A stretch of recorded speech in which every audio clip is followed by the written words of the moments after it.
dia, bom dia, bom dia! É um pássaro? Não. Um avião?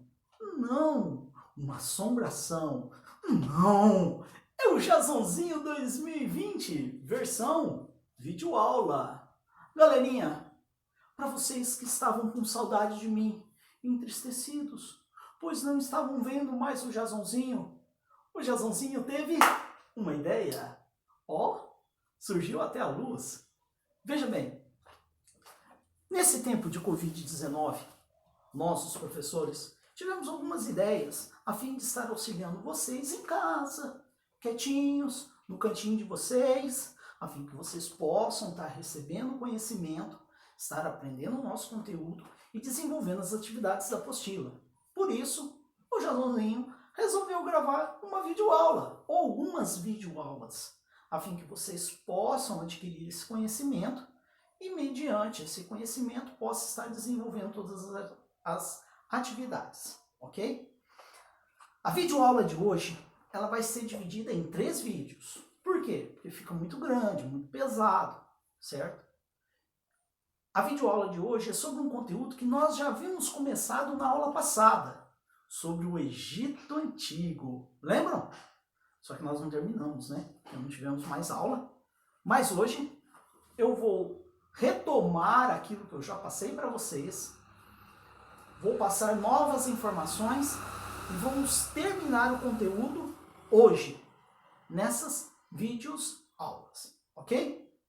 Falar do Egito Antigo é falar de uma nação que ela viveu durante o período da Antiguidade, por volta aí de mais ou menos 3 a 5 mil anos antes de Cristo, onde ela foi formada a partir de povos desde o período neolítico e se estendeu até o século XVIII, quando o famoso general francês Napoleão Bonaparte, após fazer uma expedição até aquela região do Egito, ele encontrou as enormes pirâmides.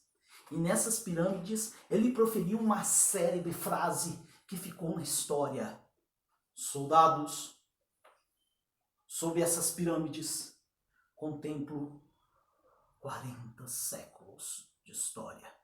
Sim, galera, o Egito Antigo, ele ficou perdido até o século XVIII e retratou a história de uma nação que ficou marcada por muitos conhecimentos que, por se tratar de uma nação que viveu na antiguidade, trata-se de uma nação extremamente evoluída, onde eles desenvolveram uma matemática, onde desenvolveram uma engenharia, uma arquitetura, uma medicina e uma cultura formidável.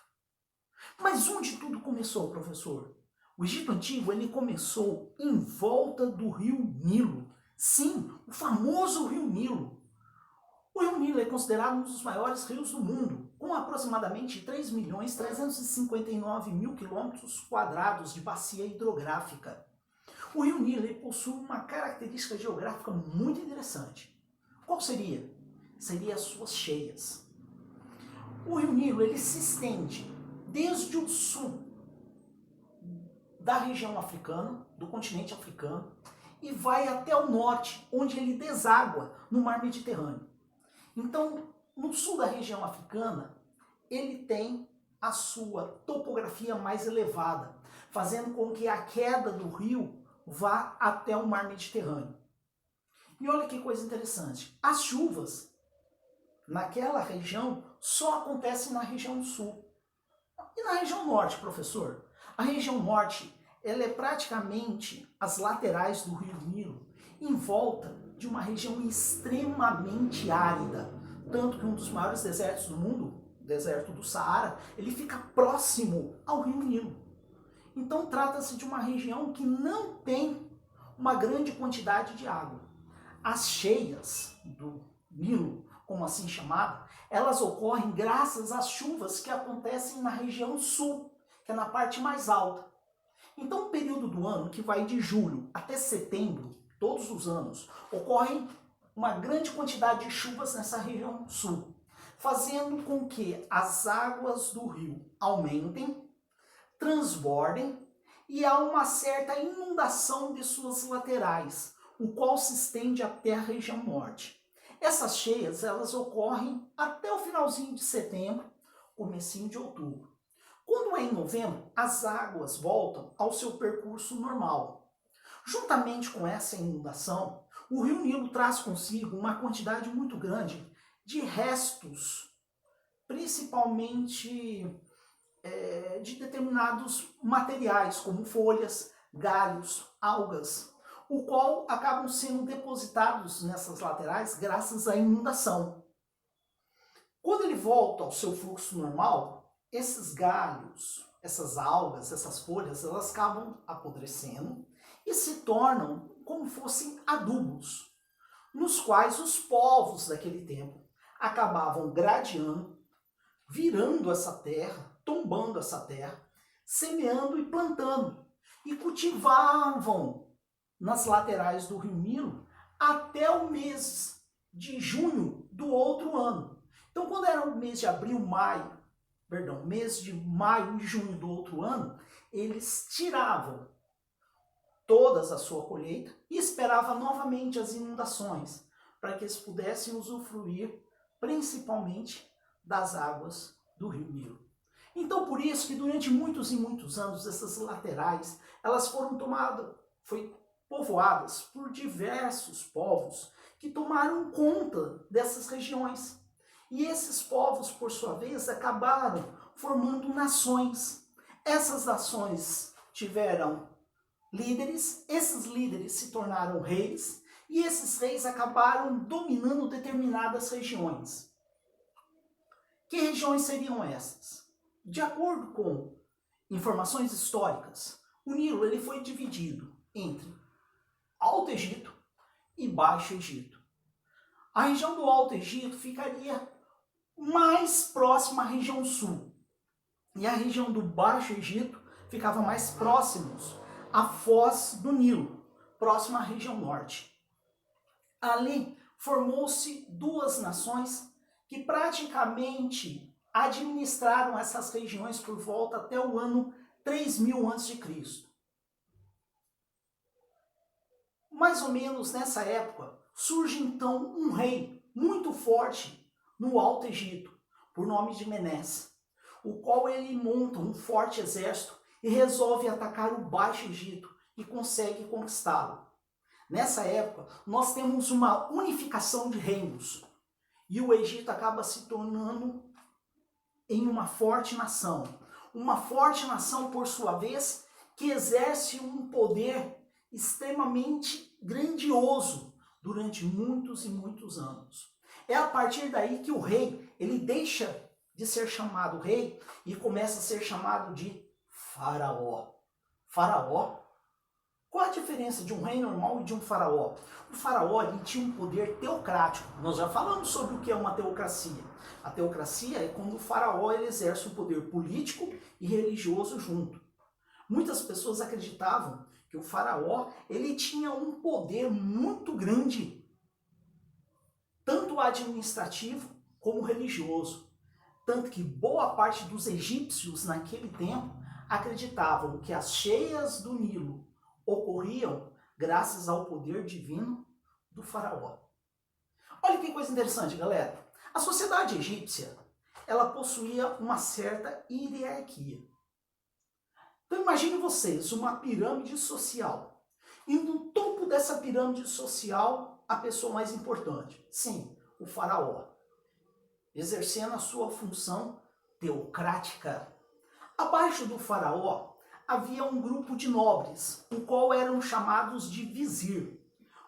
Os nobres, por sua vez, eles exerciam funções extremamente importantes para a sociedade, pois eles ajudavam o faraó tanto na parte administrativa como na parte jurídica. Abaixo dos nobres havia um outro grupo, eles eram chamados de escribas. Praticamente todos os faraós tiveram um escriba, e todos os nobres que tinham um cargo de extrema importância tinham um escriba. Um escriba era como um escritor, que acompanhavam essas pessoas em todo momento, retratando tudo o que acontecia, deixando o escriba. Os escribas, eles tinham um domínio da escrita hieroglífica. A aquela que nós estudamos no capítulo anterior. Difícil a sua compreensão, mas apenas eles sabiam retratar e escrever e deixando descrito tudo aquilo que acontecia no Egito Antigo.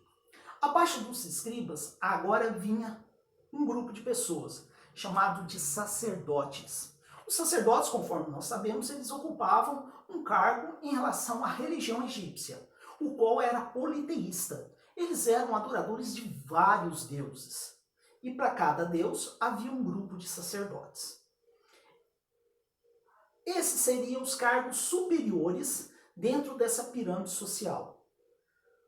De uma forma mais intermediária, abaixo dos sacerdotes, havia uma camada social que era composto de 3 grupos. O primeiro membro desse grupo seriam os soldados. Conforme nós dissemos, desde o tempo do faraó Menés, o Egito Antigo, por sua vez, foi extremamente conquistador. Então havia necessidade deles terem o quê? Faraós. Havia necessidade que esses faraós pudessem ter o quê? Um grande exército, a fim que esse exército pudesse conquistar várias nações. Então, ser soldado no Egito Antigo não era simplesmente um cargo normal. Era um cargo o qual você deveria treinar e exercer uma profissão, como nós temos hoje os policiais militares. Dentro desse percurso, dessa camada social, nós temos então os artesãos, que ocupavam também uma função importante no Egito Antigo. Por que, professor? Um artesão seria uma pessoa que esculpia, quem sabe, deuses? Ou que fazia arte? Não. Os artesãos naquele tempo, eles eram muito mais do que os artesãos que nós conhecemos nos dias de hoje. Eles desempenhavam funções técnicas. O que seria um artesão naquele tempo? Seria um ferreiro, seria uma pessoa que fazia escudos, que fazia espadas, seriam marceneiros. Todas essas pessoas que tinham uma profissão técnica, ele era classificado como artesão. E junto com esse grupo havia os comerciantes, donos dos mercados, responsáveis então pelo comércio do Egito Antigo.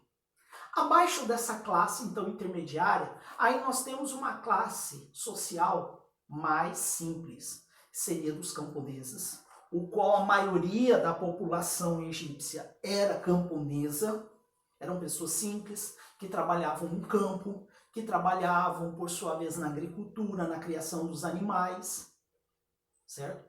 E abaixo dos camponeses havia um outro grupo, que eram os escravos.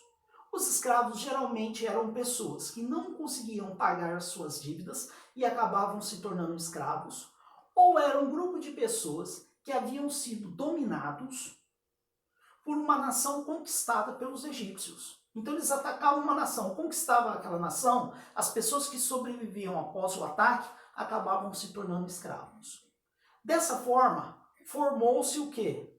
A sociedade egípcia, o qual era uma sociedade que não havia movimentação social. Ou seja, um camponês poderia se tornar comerciante? Não. Filho de camponês, sempre camponês.